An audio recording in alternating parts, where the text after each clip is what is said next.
언제나 우리를 지켜주신 하나님께서 오늘 우리에게 주시는 말씀은 여호수아 3장 7절로 17절 말씀까지입니다. 구약성경 323페이지 여호수아 3장 7절로 17절을 교독하시겠습니다. 먼저 받들어 읽겠습니다. 여호와께서 여호수아에게 이르시되 내가 오늘부터 시작하여 너를 온 이스라엘의 목전에서 크게 하여 내가 모세와 함께 있었던 것 같이 너와 함께 있는 것을 그들이 알게 하리라.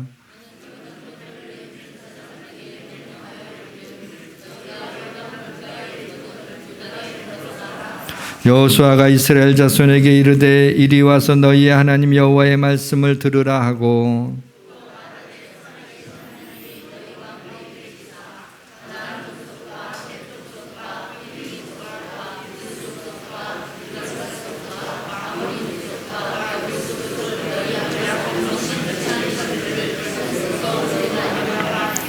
보라 온 땅의 주의 언약궤가 너희 앞에서 요단을 건너가나니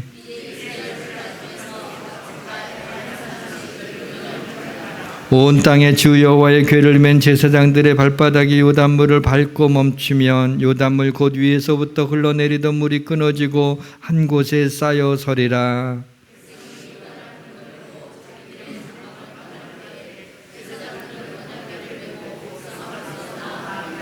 요단이 곡식 거두는 시기에는 항상 언덕에 넘치더라. 궤를 맨 자들이 요단에 이르며 궤를 맨 제사장들의 발이 물가에 잠기자.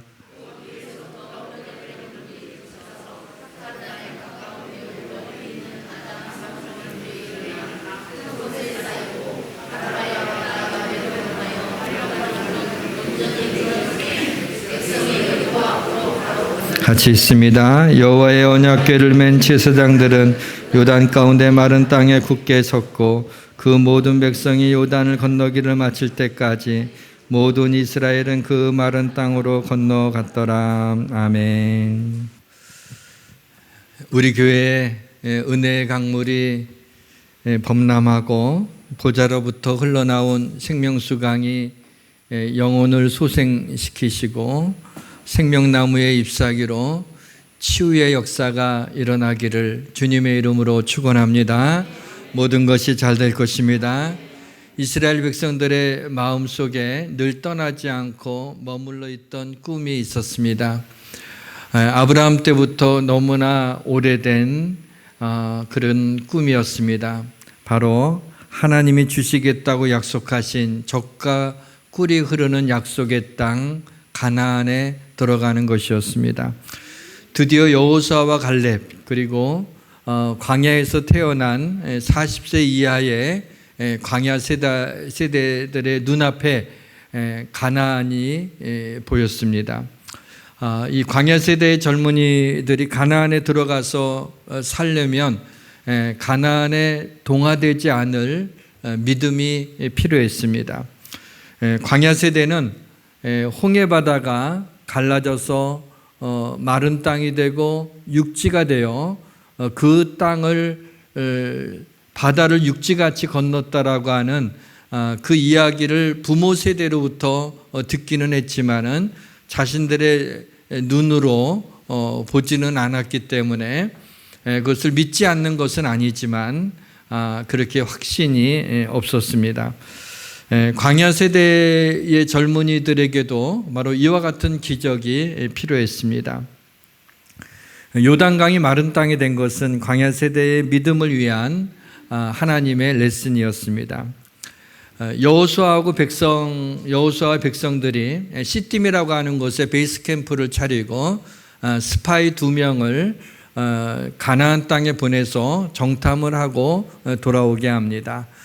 그리고 나서 시딤에서부터 출발해서 여리고 앞에 있는 요단 강가에까지 행진을 하죠. 한 16km 정도 되는데 200만이 넘는 사람들이 그 아침에 일찍이 일어나서 그 요단 강가에 이르도록 됩니다. 여기서 이 시간과 장소를 좀 생각해 보려고 하는데 아침에 일찍이라고 하는 이 시간이 어느 시간이냐면은 시브리어로 보케르라고 합니다. 이 시간의 시점은 그 어둠이 거쳐지고 빛이 들어오기 시작하는 시점을 복회르라고 합니다. 그게 아침 일찍이라는 시간이고, 시딤이라고 하는 것은 이스라엘 백성들이 가장 타락했던 그 장소가 바로 시딤이었습니다. 이스라엘이 시딤에 머물러 있더니 그 백성이 모압 여자들과 음행하기를 시작하니라라는 말씀이 있죠. 이 시딤은 이스라엘 백성들에게 기억하고 싶지 않는 아주 수치스러운 곳으로 기억되는 곳이 시딤이었던 것입니다. 아침 일찍이 이제 어둠이 거쳐지고 빛이 비치기 시작하는 이때 죄악의 도시였던 시딤을 떠나서 내가 기적을 베푸는 요단강으로 가라고 하는 그런 의미입니다. 사랑하는 성도 여러분, 오늘 말씀을 듣는 가운데 여러분의 어둠의 시간들이 이제 지나가고 여러분의 삶에 밝은 빛이 비치기를 주님의 이름으로 축원합니다. 시딤이라고 하는 죄악의 자리를 떠나서 끊임없이 흐르던 고통이 우리에게서 끊어지고 흐르던 요단물이 끊어져 마른 땅에 나타난 기적처럼 우리 성도들의 모든 병의 근원이 끊어지는 기적적인 치유의 역사가 나타나기를 주님의 이름으로 축원합니다. 하나님은 이스라엘 백성들에게 하필이면 요단강의 수위가 가장 높을 때 요단강을 건너가라고 합니다. 평소에는 강폭이 한 30m 정도밖에 되지 않는데 그 볼이 추수하는 그 시기에는 그때가 6월절쯤인데 이때는 그 와디라고 그래서 비가 한꺼번에 많이 내리면서 강이 생깁니다. 없던 곳에도 강이 생겨요. 요단강의 강폭이 원래는 한 30m 정도였지만은 이 시기가 되게 되면은 무려 1km, 강폭이 1km나 되는, 그러니까 막 그 끝이 잘 보이지 않는 그 정도로 아마존강의 넓은 그 강폭처럼 그런 강물이 범람하는 그런 때였습니다. 그러니 200만 명이 넘는 이스라엘 백성들이 그 요단강을 건넌다고 하는 것은 불가능한 일이죠. 더군다나 어린아이들도 있고 임신한 사람들도 있고 또 노약, 또 좀 이렇게 몸이 약한 사람들도 있고 또 장애인들도 있고, 그런데 이 모두를 다 하나님이 예외 없이 건너가라고 한 거예요. 그러니 어떻게 보게 되면 좀 낙심이 됩니다. 아니, 어떻게 건널 수 있단 말인가 라는 생각을 하기가 쉽죠. 그러나 이것은 이스라엘 백성들을 낙심케 하기 위한 것이 아니라 하나님이 기적을 일으키기 위하여 준비한 것입니다. 여호수아 이스라엘 백성들이 요단 강물 앞에서 3일 동안 머물러 있는 것을 보게 됩니다. 여호수아는 거세게 흐르는 그 요단강의 범람에서 세차게 흐르는 흙탕물의 요단강을 바라보면서 무슨 생각을 했을까요? 아마 생각만 한 게 아니라 분명히 기도했으리라고 생각을 합니다. 하나님, 어떻게 이 요단강을 건너가야 될지. 그런데 여호수아는 결국에는 이 요단을 건너서 가나안 땅, 저 여리고 땅에 다다르게 된다는 것만큼은 조금 더 의심하지 않았습니다. 왜냐하면 하나님께서 여호수아를 처음에 불러서 모세가 죽은 다음에 여호수아에게 했던 첫 번째 하나님의 명령, 하나님의 약속이 여호수아 1장 2절에 나오는데 이런 말씀입니다.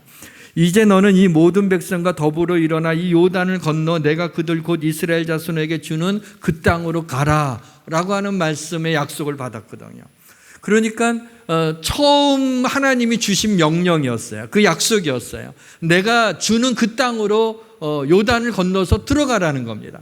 사실 여호수아는 겁이 많았지만, 두려웠지만은 지난주에 말씀한 것처럼 내가 너의 하나님이 되지 않냐, 두려워 말고 놀라지 말라, 내가 너와 함께함이라, 내가 어디로 가든지 내가 너와 함께하고 할 것이고 내가 형통하게 되고 평탄하게 될 것이라고 그렇게 약속을 했어요. 그래서 여호수아는 다른 건 몰라도 첫 번째로 하나님이 약속해 명령으로 주신 이 말씀만큼은 마음속에 꼭 붙잡고 있었던 것입니다. 문제는 하우의 문제였어요. 어떻게 건너가느냐라는 거죠.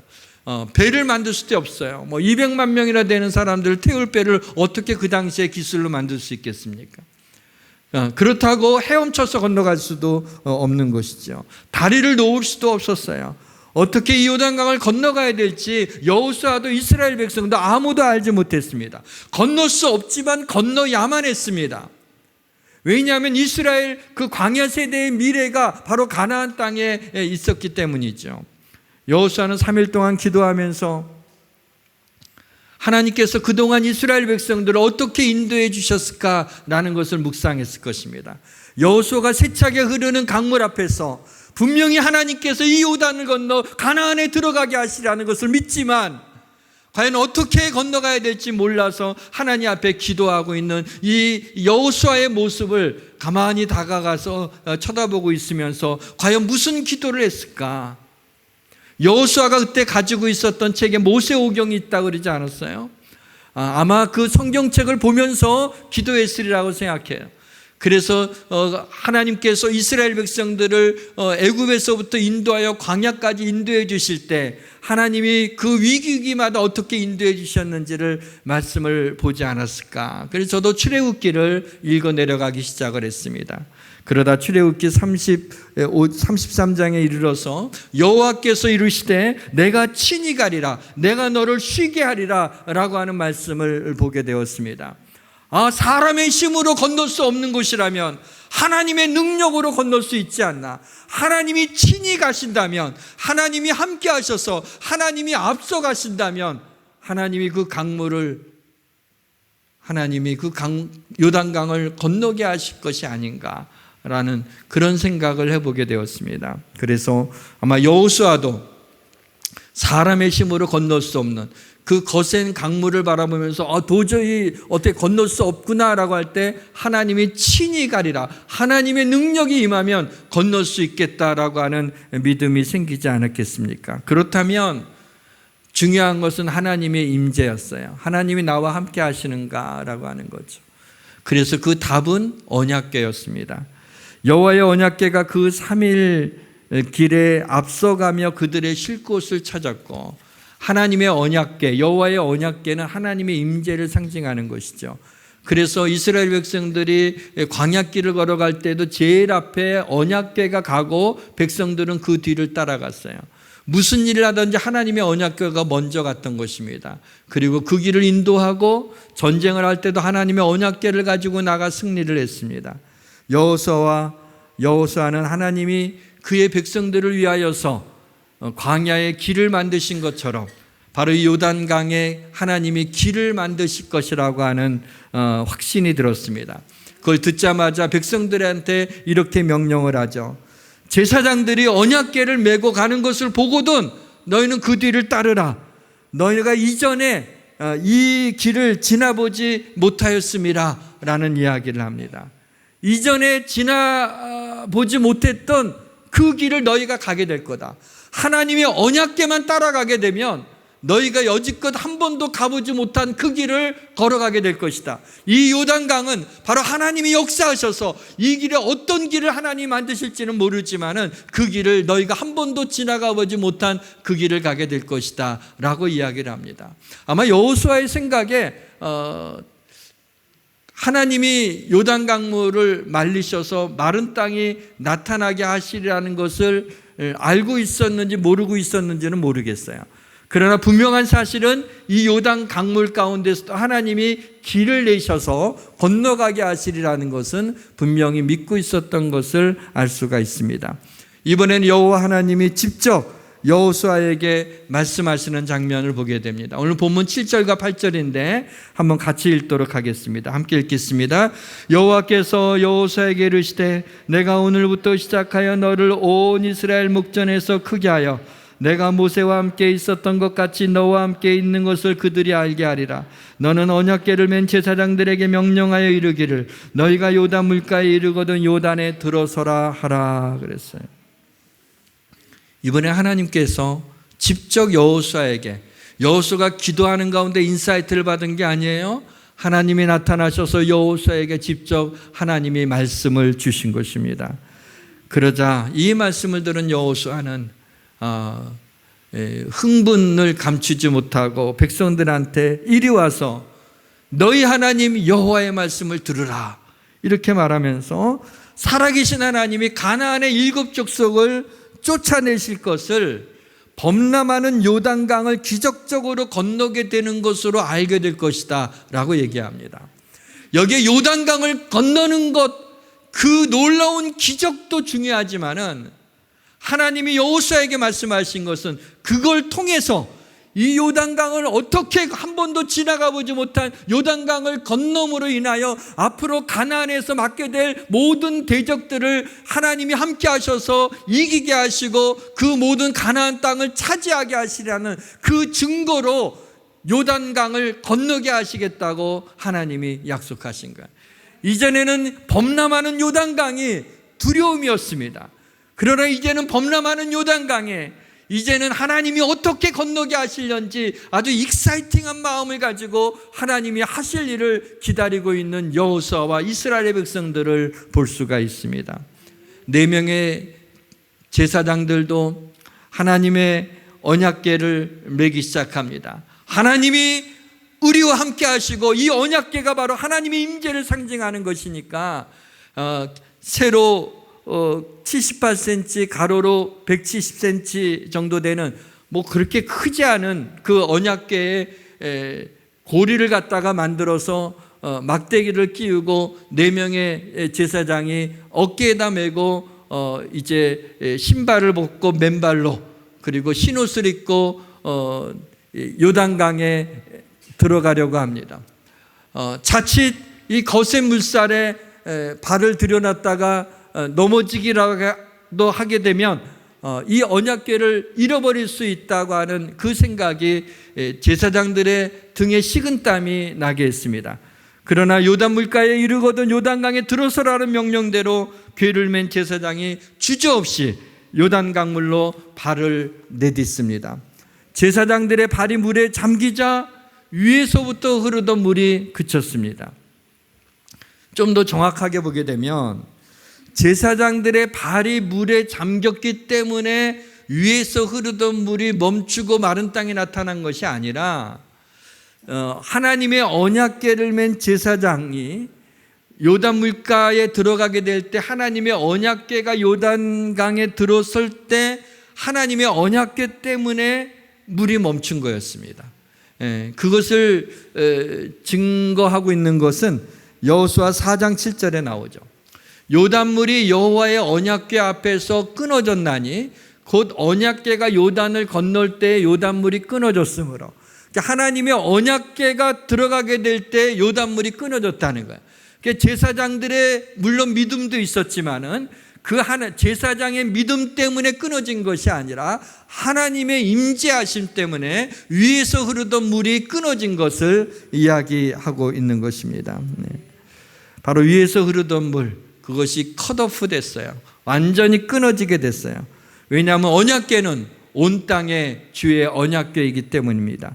본문 11절에 보라 온 땅의 주의 언약궤가 너희 앞에서 요단을 건너가나니, 온 땅의 주의 언약궤예요. 온 땅 가운데 요단강도 포함되지 않겠습니까? 요단강의 그 바닥에 그 땅도 온 땅 가운데 포함이 됩니다. 주의 언약궤가 건너갈 때는 아무리 범람하는 세차게 흐르는 강물도 끊어지게 됩니다. 사랑하는 성도 여러분, 어떤 곤고함의 강물이 내 삶에 넘쳐 흐르더라도 하나님이 나와 함께 하시면, 하나님의 언약궤를 메고 나간다면 도도히 흐르는 곤고함의 강물도 끊어질 것을 믿으시길 주님의 이름으로 축원합니다. 내가 물 가운데 지날 때 내가 너와 함께 할 것이라, 강을 건널 때 물이 너를 침몰하지 못할 것이라 하지 않았습니까? 우리 삶에 어떤 고통스러운 물결이 우리를 거스릴지라도 하나님이 나와 함께 하시면 거센 물결을 잠잠하게 하시고 완전히 컷오프 시키는, 끊어지게 하는 그런 놀라운 역사가 일어날 줄 믿으시길 주님의 이름으로 축원합니다. 고백할 게 하나 있습니다. 오늘 본문을 묵상하며 말씀을 준비하다가 좀 당혹스러운 일이 있었습니다. 그냥 여러분들이 기억 못할 테니까 시침이 뚝 떼고 그냥 말씀을 전할까 이렇게 생각하다가 좀 용서를 구하는 마음으로 고백하는 것이 그게 좀 더 정직한 것 같아서 말씀을 드립니다. 다른 게 아니라 본문 16절을 보시면 곧 위에서 흘러내리던 물이 그쳐서 사르단에 가까운 매우 멀리 있는 아담성의 변두리 일어나 한 곳에 쌓이고, 이 말씀을 그동안 저는 이렇게 해석했어요. 제사장이 믿음으로 요단 물가에 이렇게 발을 이렇게 담글 때 위에서 흐르던 물이 그쳤는데 이 사르반이라고 하는 곳은 그 여리고가 있는 요단강 거기에서 한 30km 되는 곳이 꽤 멀리 떨어진 곳이거든요. 그러니까 흘러내리던 물이 위에서 그쳤다는 거 제가 해석을 했어요. 그래서 위에서부터 물이 딱 그쳐서 댐처럼 거기에 물이 한 곳에 이렇게 쌓여지게 되고, 그렇지만 30km니까는 남아있던 물들은 계속 이렇게 흐르고 있어서 제사장이 요단 물가에 들어섰을 때 무릎까지 들어가고 허리까지 들어가고 아마 가슴까지 들어가지 않겠냐. 그러나 그때쯤 돼서는 흐르던 물이 다 이제 수량이 줄어들게 되니까 더 이상 차오르지 않고 이번에는 이제 물이 이렇게 내려가서 제사장이 강물 가운데 있으면서 그 물이 빠지는 기적을 하면서 얼마나 정말 흥분했겠는가, 뭐 이렇게 말씀을 전한 적이 있었어요. 기억하실런지 모르겠는데 그런데 말씀을 보니까 그게 아니더라고요. 오늘 본문 말씀을 다시 묵상할 때 그렇게 말씀하고 있지 않은 거예요. 뭐냐면 제사장의 발이 물에 잠기는 순간, 다시 말하면 하나님의 언약궤가 요단강에 들어가는 그 순간에 마른 땅이 나타났다는 거예요. 요단물이 마르고 마른 땅이 나타나는 기적이 물에 발이 들어갈 때 그 순간에 물이 RSV 영어 성경 보니까 업스트림이라는 단어를 썼더라고요. 막 상류로 거슬러 올라가는 거예요. 물이 거슬러 올라가는 거예요. 그러면서 그곳에 하나님이 큰 드라이기로 말리듯이 그 태양빛이 아주 강렬하게 비쳤는지 그 순간에 마른 땅이 됐다는 거죠. 놀라운 기적이었어요. 이 기적은 하나님의 능력이 폭발적으로 일어난 사건이라고 생각합니다. 그 근거로 본문 16절 하반절에 보니까 이 두 가지 말씀 때문에 제가 그동안에 잘못 생각했다는 것을 알게 됐어요. 본문 16절 하반절에 보면은 아라바의 바다 여매로 향하여 흘러가는 물은 온전히 끊어지며 백성이 여리고 앞으로 바로 건넜세. 이 바로라고 하는 부사에 제가 주목을 했어요. 백성들이 마른 땅으로 바로 건넜다면 제사장이 요단 한가운데 서서 백성들이 다 건너갈 동안에 그곳에 있었습니다. 그런데 제사장이 들어가고 그 다음에 그 뒤를 바로 따라왔잖아요. 제사장이 가고 나서 한참 있다가 몇 시간 뒤에 간 게 아니라 바로 그 언약궤를 맨 제사장의 뒤를 따라가라 그랬어요. 바로 따라간다면은 그 물에 마른 땅이 생긴 거죠. 그렇기 때문에 바로 지나갈 수가 있었던 거죠. 그래서 바로 건넜다라고 하는 말 가운데서 제사장의 발이 물에 담기는 순간에 바로 그곳에 마른 땅이 생기는 기적이 일어났구나. 생각해 보니 홍해바다도 홍해를 건너게 될 때 하나님이 밤새 뜨거운 동풍을 불어서 물을 몰아내서 물이 벽이 됐다는 표현이 나와요. 물이 벽이 되고 바다를 육지같이 마른 땅으로 건너가셨어요. 바다도 마른 땅으로 만들고 바다의 물을 벽으로 만드시는 하나님이라면 동일하게 요단강에 물을 거슬려서 물을 막고 그 땅 요단강을 바다로 마른 땅으로 만드는 일은 하나님에게는 일도 아니라는 그런 믿음이 생기게 되었어요. 한 가지 더 보게 되면 여호수아 4장 18절에 여호와의 언약궤를 맨 제사장들이 요단 가운데 나오며 그 발바닥으로 육지를 밟는 동시에 요단물이 본 곳으로 도로 흘러서 전과 같이 언덕에 넘쳤더라.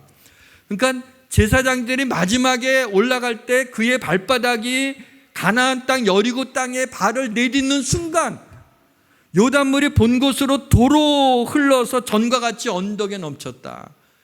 만약에 30km 그 전방에 사르반에 쌓여있던 물이라면 아마 마지막 제사장이 발을 가나안 땅에 내디딜 때 물이 다시 흐르기는 하겠지만은 그 물이 전과 같이 언덕에 넘치지는 않았겠죠. 그러니까 그 물이 그렇게 멀리 있지 않고 백성들이 보는 앞에서 물이 거슬려서 업스트림하고 있다가 다시 흘러내리는 것을 우리가 알 수가 있습니다. 이런 것을 보게 될 때 저는 그걸 보면서 천천히 위에서 흐르던 물이 그치는 것이 합리적이라고 생각을 했지만 그게 아니라 이건 하나님의 기적이었구나. 그 순간에 마른 땅을 범람하는 요단강을 마른 땅으로 만드시는 하나님의 능력을 나타내므로 그것을 경험한 광야 세대들이 하나님이 살아계신 하나님의 능력을 체험한 것을 볼 수가 있습니다. 하나님은 1km에 달하는 넓은 강폭에 그 강물의 물을 말리셔서 200만 명이 지나갈 수 있도록 넓은 마른 땅을 마련하고 백성들을 건너가게 하셨습니다. 거센 물결을 레드 카펫으로 만들어 주셨던 것입니다. 요단을 건너고 나서 백성들은 하나님을 찬양했겠죠. 무릎을 꿇고 기도하는 사람도 있었을 거예요. 그리고 두 손을 들고 하나님 앞에 감사하는 사람도 있지 않았겠습니까?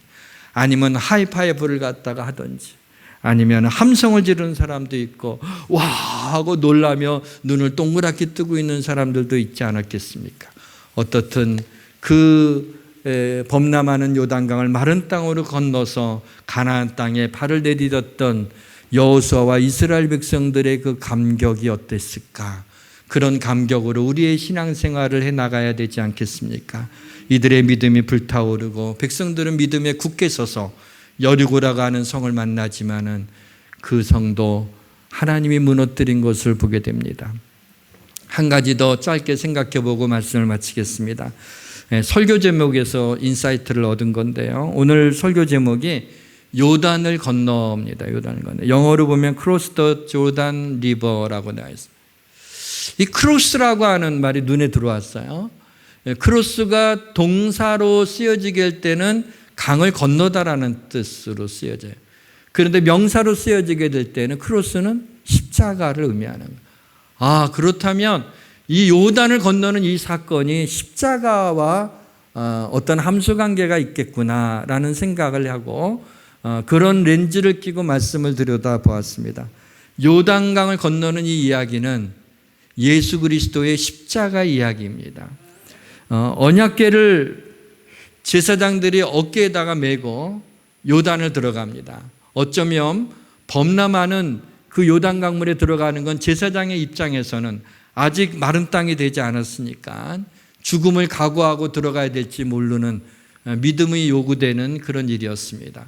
그런데 예수 그리스도도 그 무거운 십자가를 어깨에다가 메고 갈보리 산 위에 죽음을 향하여 걸어 올라가시는 그 모습, 제사장이 언약궤를 어깨에 맨 것과 우리 주님이 십자가를 어깨에 맨 것이 오버랩되는 것을 보게 되었습니다. 또 백성들은 헤엄쳐서 가는 수고도 안 했죠. 노젓는 수고도 하지 않았어요. 신발에 진흙도 묻지 않았고 바짓가랑이도 젖지 않았어요. 그냥 마른 땅으로 그 범람하는 요단강을 백성들이 한 것은 아무것도 없어요. 언약궤만 바라보고 그 마른 땅을 건너갔어요. 하나님이 죄를 알지도 못하신 이를 우리를 대신하여 죄로 삼으신 것은 우리로 하여금 그 안에서 하나님의 의가 되려 하게 하심이라 그랬어요. 고린도후서 5장 21절에 나오는 말씀이죠. 우리도 행함이나 의로움 때문이 아니라 죄를 알지 못하신 우리 주님이 우리를 대신하여 죄로 삼으셔서 죄를 알지 못하시는 분이 죄가 되신 거예요. 그래서 그 죄값으로 십자가 달려 죽으심으로 우리의 죄를 사해 주신 거죠. 전적인 하나님의 은혜로 구원을 선물로 받은 것입니다.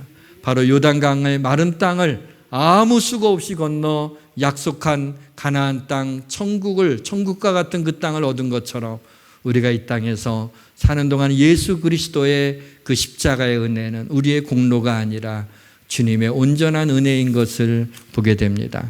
지금 코로나19로 인하여 인구가 범람해서 사람의 힘으로 막기가 힘들다고 느끼는 이때 우리 그리스도인들은 범람하는 요단강 뒤에 마른 땅이 있다는 것을 믿음의 눈으로 바라보면서 하나님이 코로나19를 온전히 끊어지게 하시고 우리의 삶의 고통을 온전히 끊어지게 해달라고 하나님 앞에 기도해야 됩니다.